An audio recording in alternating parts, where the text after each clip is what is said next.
What's going on, guys? This is James Allen. I am recording this on Monday, November 24th, 2025. A couple of days ago, I was speaking to a friend, and he was expressing to me discontent of the whole internet computer Definity situation. I mean, a lot of people have lost money from this, and he was just frustrated with how corrupt and disappointed he is with the whole crypto space in general. And he said to me, James, from now on, I'm only buying Bitcoin. That's the only token I'm accumulating. I'm sick of it all. I don't trust anyone anymore. I'm only buying Bitcoin. And then I said to him, dude, Bitcoin is like the most institutional token you could buy, right? I feel like the average person hasn't caught on to that yet. Bitcoin is not Main Street anymore. Bitcoin is Wall Street, right? Bitcoin is Wall Street now, dude. What are you doing?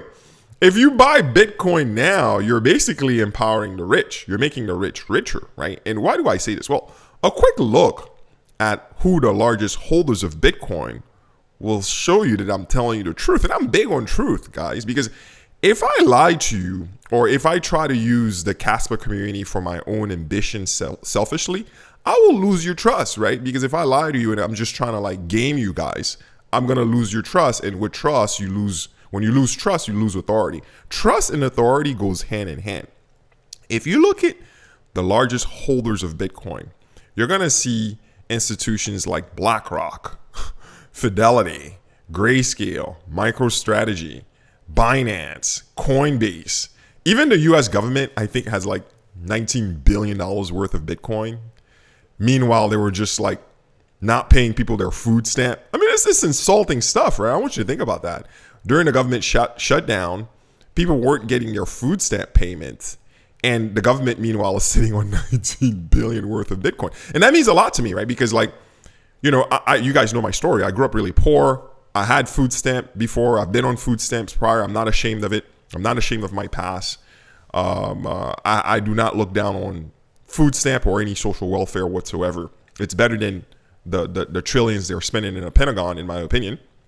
But the point is this: the largest holders of Bitcoin are now institutions. In fact, if you look at the biggest face of Bitcoin, it's the guy Michael Saylor, right? Michael Saylor is the biggest face of Bitcoin. This guy is a shill to the max. He's bet his entire faith and fortune on Bitcoin. I think if you do some research, you'll find out that collectively, he owns about 650,000 Bitcoin. MicroStrategy owns 638 something, and he owns I think 17,000 Bitcoin personally. So when you add those two things together, you have something like 650,000 Bitcoin this guy owns, right? Which I think research shows the aggregate cost for Michael Saylor for those 650,000 Bitcoin was $48 billion, $48.3 billion, an enormous amount. That's not Main Street, guys. That's Wall Street. Bitcoin is now Wall Street. And since Bitcoin is now Wall Street, who's Main Street? The answer is obvious. Kaspa. Kaspa is the obvious new Main Street. It's the obvious token for the people because that's what we can realistically afford. I mean, I'm not rich, right? Kaspa's 4 cents. I could afford that, right? My little bag now is at 70,000 Kaspa, and I plan on increasing it gradually. I'll keep updating you as I increase my position. But someone like me with humble background can afford Kaspa. It's the new token for the people, right? It has real technology. It's not under a dictatorship of a foundation, right? The founder looks ethical and moral. I'm going to do an episode on that pretty soon, right? So it's the new token for the people, right? So here is where it gets super important.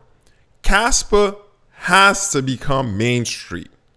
There is not a choice. We have to become the blockchain for the streets, for the people. It's not even a choice at this point. It's a duty. That means everyone in the Kaspa community, don't just buy the token and do nothing, right? Don't just buy the token and wait for the Kaspa team to make it rise, right? You have to use your gift to contribute to the ecosystem. And since we all have different gifts, we can all contribute in our own way. If you're a developer, build. If you're an influencer, preach. Do TikToks, do YouTube. Do YouTube shorts, do Instagram reels. If you're an influencer, preach. If you're a connector, be the plug. I'm looking for an investor, right? So like be the plug that connects me to an investor. My email is in the description. If you're an organizer, bring people together, right? There's all sorts of ways we could contribute to this community and grow, because it's not going to be the Kaspa team that's going to make us grow. Guys, do not make the mistake I've seen the internet computer community do. I've tried to tell them years ago, like 2 years ago when I was brand new to ICP, I told the entire community, and the community knows I'm telling the truth. I told the entire community that the growth of internet computer depends on the community. Stop looking at Dfinity as the key to success. Dfinity's not going to save this ecosystem. What makes blockchain successful is the community, all of us doing our part. So do not make the mistake internet computer has made, because they're all a bunch of groupies waiting for Dfinity to save them when Dfinity's not that guy. Far from it. They don't even know what they're doing. Both on the marketing and now even on the technical front, thanks to Kaspa. Kaspa showed me, I told you, Kaspa revealed to me that ICP was not advanced tech. I used to think ICP was advanced. Kaspa revealed to me that ICP was not advanced tech.